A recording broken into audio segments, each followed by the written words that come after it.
Hello everyone. তো সকাল সকাল এখন এত কুয়াশা পড়ছে যে ঘুম কখন ভাঙছে সেটাই বলা বাহুল্য, কিন্তু উঠতে তো হবে, রান্না বান্না আছে।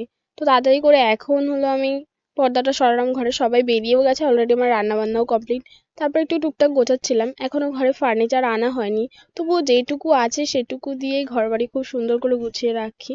তো যেটুকু পারি সেটুকুই করি, আর যখন আসবে তখনই সব আবার ঠিকঠাক করে রাখবো। তো ঘরটা সব গুছিয়ে ঝাড় দিয়ে আর একটা ঘরে যাচ্ছি, ভাইয়ের ঘরে। ভাইয়ের ঘরে গিয়ে ওর জামা কাপড়গুলো গোছাতে হবে, তার আগে পিকুকে উঠিয়ে দিলাম ঘুম থেকে। ও উঠেই গেছে, ওর ঘরের যেটা দিয়ে ঢাকি ওকে সেটা সরিয়ে দিয়েছি। তো ভাইয়ের ঘরে এসে দেখি ব্যাচেলার লাইফে যা হয় আমাদেরও যা ছিল।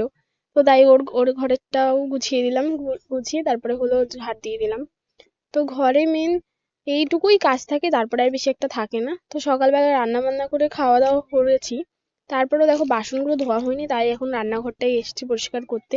তার আগে কিছুক্ষণ একটু রেস্ট নিচ্ছিলাম, সকালবেলা একটু কাজ করে একটু বসি, তারপরে আবার কাজ করি।